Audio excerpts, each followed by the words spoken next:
পড়ুয়া থেকে আমি রিনা। আমি আজ একটি এমন সুন্দর গল্প পড়ব, যেরকম ঘটনা সবার বাড়িতে একবার না একবার ঘটেছে। আমি নিশ্চিত করে বলতে পারি। গল্পটির নাম, একটি ছোট গল্প। গল্পটির নাম যাওয়া তো নয় যাওয়া। লেখক জয়দীপ চক্রবর্তী। সত্যি তো, কেউ যদি কখনো সবার বাড়িতে এরকম হবেই, ঘটনা হয়েছেও যে কেউ চলে গেছে, কিন্তু সেই চলে যাওয়া কি সত্যিকারেরই চলে যায়? ফিজিক্যালি হয়তো চলে গেল, কিন্তু মনের মণিকোঠায় এমন করে থাকে, হালকা একটু চাপ পড়লে সেটা কিভাবে চোখের সামনে এসে উপস্থিত হয়ে যায়।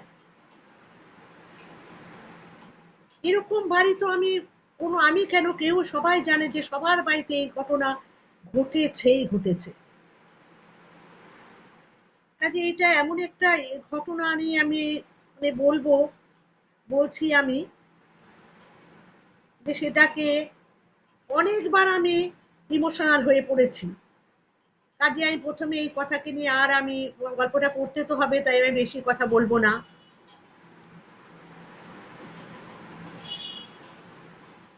গল্পটা শুরু করছি আমি। নার্সিংহোম থেকে প্রথম ফোনটা এসেছিল রাত 2টো নাগাদ। বাবার শারীরিক অবস্থার অবনতি হতে শুরু করেছে তখন।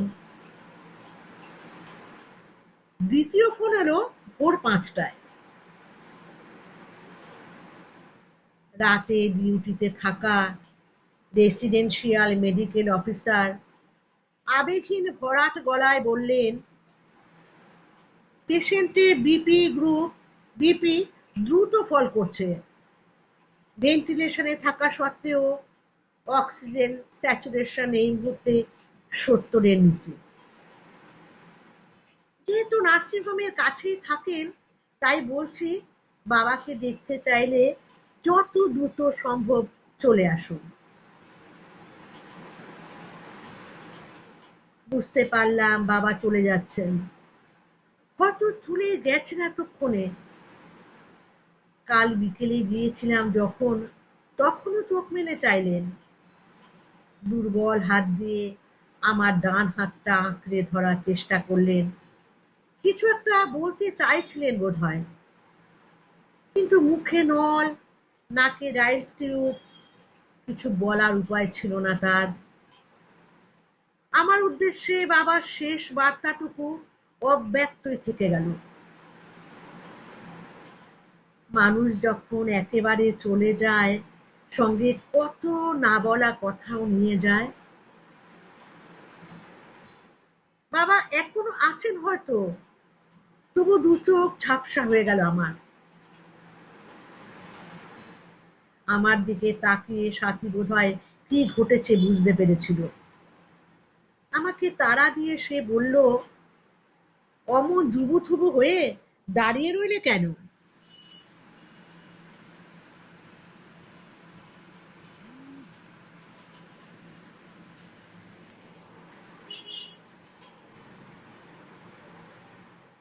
কার ফোন?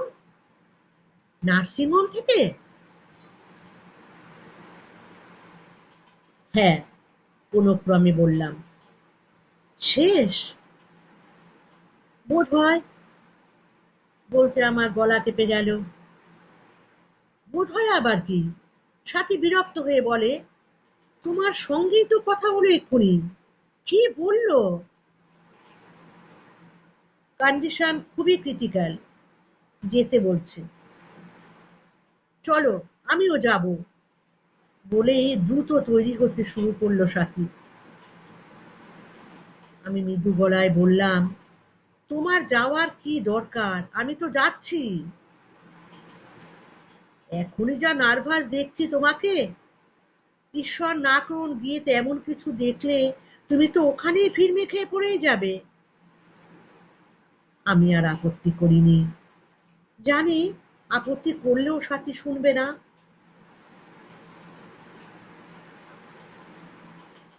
আমরা যখন পৌঁছলাম তখন ভোর 5:30। সূর্য ওঠেনি, কিন্তু আকাশে আলগা আলো। আমাদের এই মফস্বলে এখনো বেশ কিছু গাছপালা রয়ে গেছে। সেই সব গাছের ডালে বসে ঘুম থেকে জেগে ওঠা পাখিরা কিচির মিচির করে ডাকছে। আমার বুকের মধ্যে চাপ চাপ শূন্যতা। একটা নতুন ভোরের জন্ম হচ্ছে। কত নতুন দৃশ্য, নতুন শব্দের জন্ম হবে আবারও। অথচ ঠিক এই সময়ে একজন মানুষ, যে মানুষটাকে আমি বাবা বলে ডেকে এসেছি, জ্ঞান হওয়ার স্তক নিঃশব্দে তিনি পৃথিবী ছেড়ে চলে যাচ্ছেন। এই পৃথিবীর কোনো শব্দ, কোনো গন্ধ, বর্ণে আর অধিকার থাকবে না তার। সাথী আমার হাতে চাপ দিল। দাঁড়িয়ে পড়লে কেন, চলো। মূল দরজা দিয়ে ঢুকে লম্বা করিডর, তার শেষ প্রান্তে সিঁড়ি।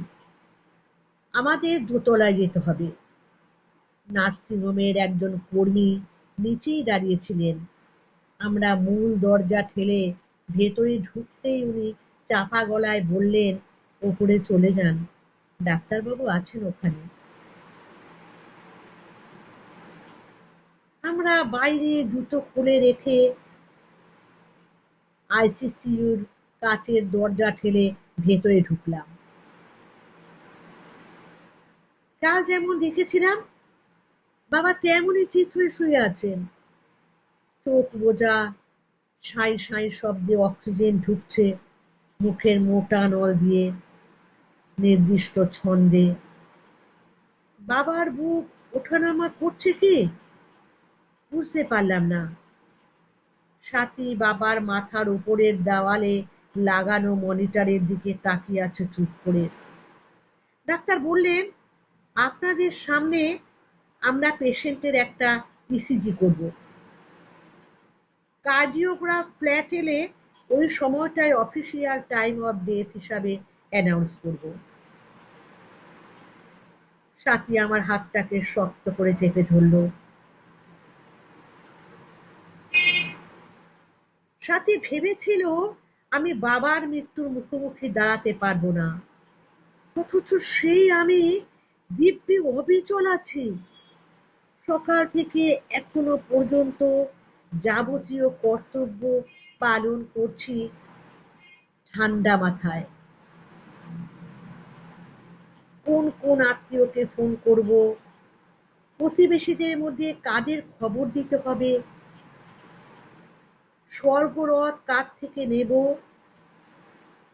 কখন আসতে বলবো, সব ব্যবস্থা করেছি নিখুঁত ভাবে। এই সময়ে নানা মানুষ নানা রকম কথা বলে বিভ্রান্ত করে দেয়। আজও আমার গ্রামের বাড়ি থেকে আসা কয়েকজন জ্ঞাতি হরিনাম গাওয়ার জন্য বায়না করছে, ঘ্যান ঘ্যান করছিল তাদের দল বায়না করার জন্য। সাথী আমার দিকে অসহায় চোখে তাকিয়েছিল, কিছু বলতে পারছিল না। আমি বাবাকে নার্সিংহোম থেকে বাড়িতে এনে তার ঘরের বিছানায় শুয়ে দিয়ে গম্ভীর গলায় সাথীকে নির্দেশ দিলাম, হরিনাম চলবে না। বাবা ওসব পছন্দ করতেন না অস্মিন কালেও।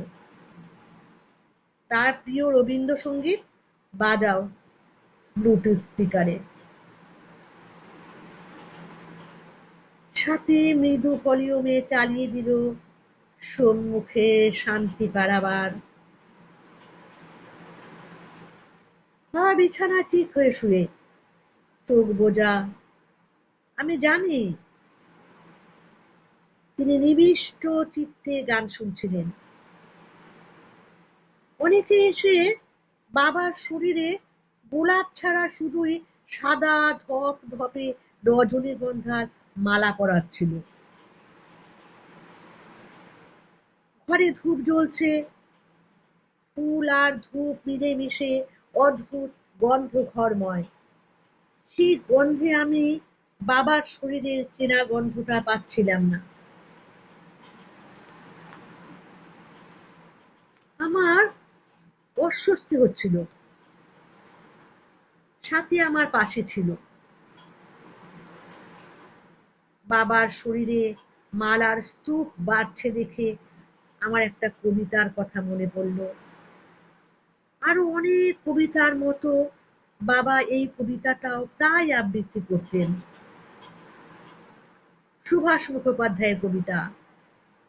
কবিতার নাম পাথরের ফুল।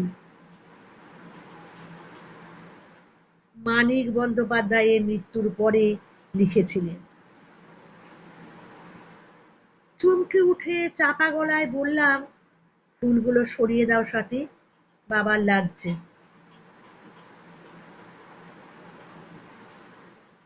আমার বন্ধু কৌশিক এসে কাঁধে হাত রাখলো, নরম গলায় বলল, স্বর্গরথ এসে গেছে, এবার বডি বের করতে হবে। আমি সঙ্গে সঙ্গে প্রতিবাদ করে উঠলাম, বডি নয়, বাবা। বাবা এখনো শুয়ে আছেন একই রকম চিত হয়ে। একটাই স্বস্তি, তার শরীরে এখন আর ফুলের ভার নেই। ঠাকুরমশাই বলেছেন শরীর থেকে সব মালা সব ফুল সরিয়ে নিতে। আমার এক বয়স্ক প্রতিবেশী কাছে সরে এসে নিচু গলায় বললেন, একটু কাঁদো। বাবার অন্তিম যাত্রায় একটু চোখের জল ফেলা ভালো, তাতে তার পক্ষে যাওয়ার পথটি সুগম হয়।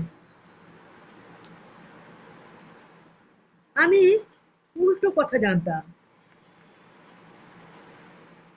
সে কথা খানিক আগে একজন বলছিলেন আমাকে, প্রিয়জন চলে যাওয়ার সময় কান্নাকাটি করতে নেই, তাতে তাদের এই মরলোক পেরিয়ে যেতে কষ্ট হয়। আমি তর্কে না গিয়ে শুধু বললাম, আমার কান্না পাচ্ছে না কাকু। তিনি একটু অবাক হয়ে জিজ্ঞাসা করলেন, বাবার জন্য তোমার শোক নেই মনে? কি যে বলি এ কথার উত্তরে, সব শোক সব শূন্যতার কি বহিঃপ্রকাশ থাকে?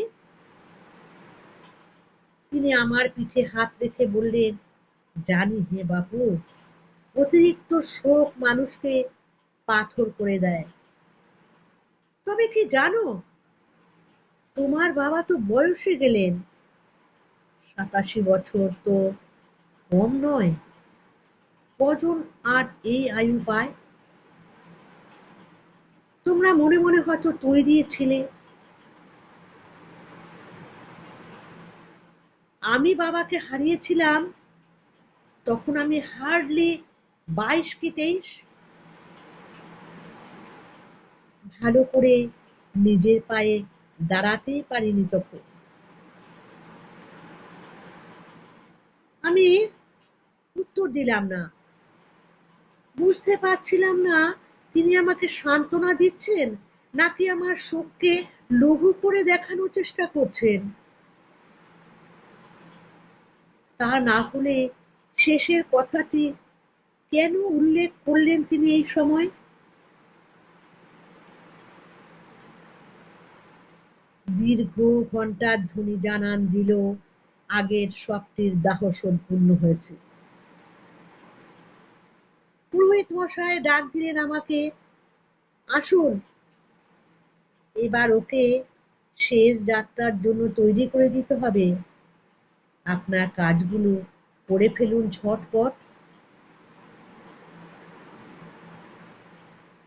পিণ্ড পূজা, ও পিণ্ডদান সমাপ্ত হলো।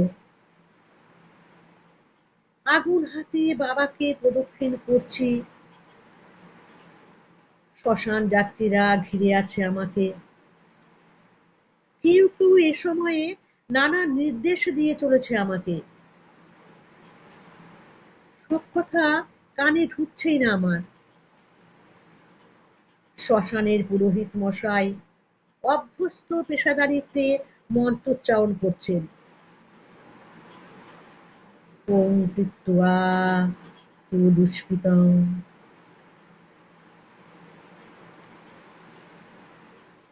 বাবাকে ট্রলিতে চাপিয়ে দিলাম এবার।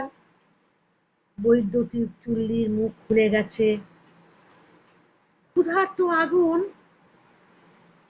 অপেক্ষায় রয়েছে বাবার শরীরকে গ্রাস করে নেয়ার জন্য।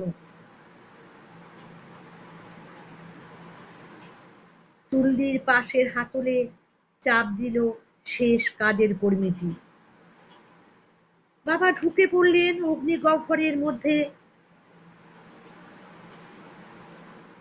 গনগনে লাল আগুন লাফিয়ে উঠে তাকে গিলে ফেলতে না ফেলতেই চুল্লির দরজা বন্ধ হয়ে গেল। বুকের মধ্যে অদ্ভুত মোচড় দিয়ে উঠল। বাবা! ডাকটাই চিরকালের মতো হারিয়ে গেল আমার জীবন থেকে। বাবাও একটা নির্দিষ্ট বিশেষ নামে ডাকতেন আমাকে। সে নামটাও ভস্মীভূত হয়ে গেল এই শ্মশান ভূমিতে। প্রয়োজন ছিল না, তবু কে একজন যেন পেছন থেকে জড়িয়ে নিল আমাকে। হাত ধরে নিয়ে গিয়ে বসালো দূরে গাছের নিচে বাঁধানো বেদিতে।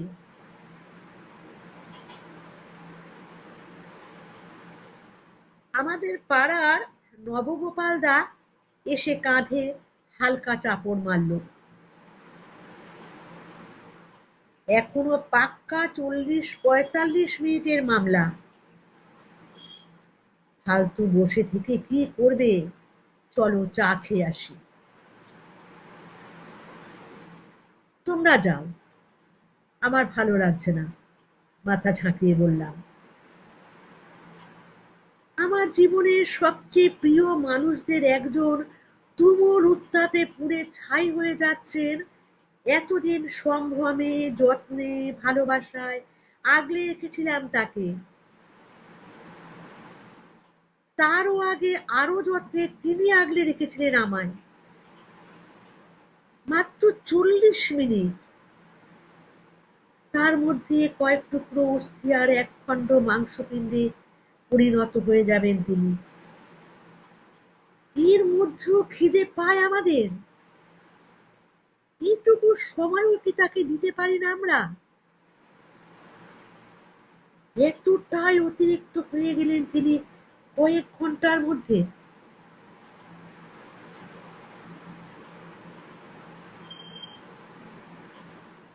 নবগোপাল দা আবার বলল, একটু কিছু মুখে দাও, শরীর খারাপ করবে খালি পেটে থাকলে। না বলে মূলত নবদাকে এড়াতেই গাছতলা থেকে উঠে পড়ি আমি। হেঁটে হেঁটে গঙ্গার দিকে চলে আসি। এই আদি গঙ্গায় আগে জাহাজ চলত, বাণিজ্যে যেত সওদাগরেরা। এখন সেই গঙ্গা বতায়ু প্রায়, জোয়ার ভাটা খেলে না, কালচে স্থির জল। সেই জলেই মানুষের না পোড়া নাভি আর অস্থি ভাসিয়ে যায় সব যাত্রীর দল। আমিও ভাসাবো আর একটু পরে। পেছন থেকে চাপা গলায় আমাকে নাম ধরে একজন ডাকতে সম্বিত ফিরলাম। আমাদের গ্রাম থেকে আসা কানুদা। আমি শান্ত চোখে তাকিয়ে বললাম, বলো। ভাই, গাঁ থেকে ২-৪ জন এসেছে, ওরা ঘ্যান ঘ্যান করছে অনেকক্ষণ থেকে, ওদের হাতে কিছু শোক ভুলানি দাও। মানে? আমি অবাক হয়ে বলি, প্রিয়জন চলে গেল তো, শোক ভুলতে একটু নেশা ভাঙ করবে, কিছু টাকা দিয়ে দাও। একদম নয়, খবরদার! বিরক্তিতে প্রায় চেঁচিয়ে উঠলাম আমি। ওসব বেলেল্লেপানা আমার বাবার শেষ কাজে কিছুতেই হতে দেব না। তার জন্য শোক? কোনো শোক নেই ওদের। চোলায় দিলে শোক ভোলাও যায় না কখনো।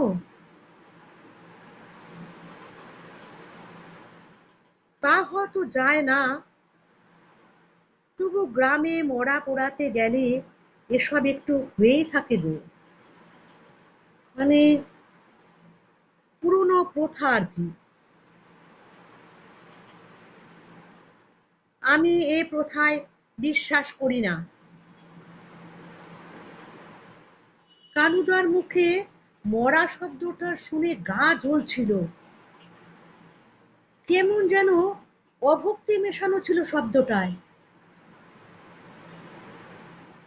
আমি কড়া গলায় বললাম, তুমি এখন যাও কানুদা, আমাকে একা থাকতে দাও কিছুক্ষণ। ৪০ মিনিটে শেষ হলো সব কাজ। তারপর অস্থি ভাসানো। বুকটা ভারী হয়ে আছে, মনের মধ্যে খা খা শূন্যতা। আমার বাবা চলে গেলেন চিরকালের মতো। কৌশিক পাশে ছিল প্রায় সারাক্ষণ। এবার নরম গলায় বলল, চল ফিরি। চল ফিরি কথাটা শুনে যেন শিউরে উঠলাম। আনমনেই বললাম, হ্যাঁ ফিরি, চল। ফিরে যাওয়াই আমাদের নিয়তি। চাই বা না চাই, আমাদের সকলকে ফিরে যেতে হয়। ভাবতে ভাবতে শ্মশানের বাইরে এসে দাঁড়ালাম। এদিকটা এখনো তেমন ঘিঞ্জি হয়ে ওঠেনি। ফাঁকা মাঠ, গাছপালা। বসন্তের মাঝামাঝি এখন। দক্ষিণ দিক থেকে ফুরফুর করে হাওয়া দিচ্ছিল। সামনে একটা বুনো ঝোপ। সেই ঝোপের মাথায় মাথায় মাথায় থোকা থোকা নাম না জানা ফুল ফুটে আছে। মিষ্টি একটা গন্ধ ভেসে আসছে নাকে। প্রজাপতি উড়ছে সেই ফুলের গুছিগুলোর উপর। বড় গাছগুলোর শাখায় শাখায় নতুন পাতাদের সমারোহ। আমি থমকে দাঁড়িয়ে পড়লাম। বাবা কি সত্যিই নেই? এই পৃথিবীতে সত্যি কি একেবারে হারিয়ে যায় কোনো কিছু?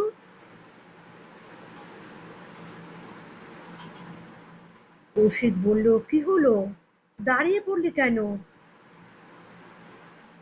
আমি ততক্ষণে গাছেদের থেকে চোখ ফিরিয়েছি আমার বাঁদিকে। খানিক তফাতে একটা প্রাইমারি স্কুল। এখন বোধহয় টিফিন ব্রেকের সময়। ফুলেরই মতো স্নিগ্ধ সুন্দর এক ঝাঁক ছেলে মেয়ে ঘর থেকে বাইরের মাঠে বেরিয়ে এসে হুটোপুটি করছে, খিলখিল করে হাসছে। কৌশিক আবার জিজ্ঞাসা করলো, কি হলো? আমার মনের মধ্যে জমাট বেঁধে থাকা মেঘ কেটে যাচ্ছে। খিদে পাচ্ছে। এদিক ওদিক তাকিয়ে কানুদাকে খুঁজে পেলাম না। নবগোপাল দাও এগিয়ে গেছে।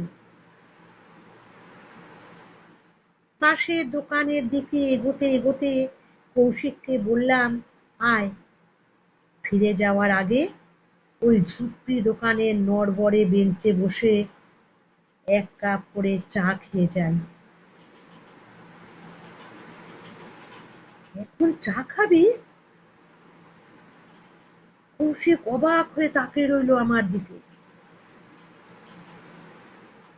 আমি মৃদু হাসলাম। আয় না, ইচ্ছে করছে খেতে। ওকে বললাম না, ফুলের কুড়ির মতো ওই ছেলে মেয়েদের দৌড় আরো কিছুক্ষণ দেখতে চাইছি আমি, আর ওই রং বেরঙের প্রজাপতিদের উড়ান। বললাম না, মৃত্যুর সবচেয়ে বড় সত্যি আমি জানি, কিন্তু তার চেয়েও বেশি সত্যি সেই মৃত্যুকে অতিক্রম করে গাছেদের মাথায় সবজেটে লাল রঙের নরম নরম নতুন পাতাগুলোর জেগে ওঠা।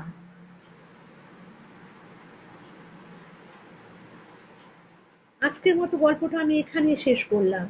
আমি যেমন বললাম, এমন ঘটনা ঘটেনি, কোনো পরিবার নেই, সবার জীবনে এরকম কেউ না কেউ আমাদের ছেড়ে চলে গেছে। কিন্তু যাই কি তারা সত্যি, আজ আমারও জীবনে একটা বিশেষ দিন। কারণ আমার মাও আজকের দিনেই চলে গেছিল। বিশেষ করে তার কথা স্মরণে রেখেই বোধহয় আমি আজ এই গল্পটা আপনাদের বা তোমাদের সবাইকে পড়ে শোনালাম। আশা করি সবার ভালো লাগবে।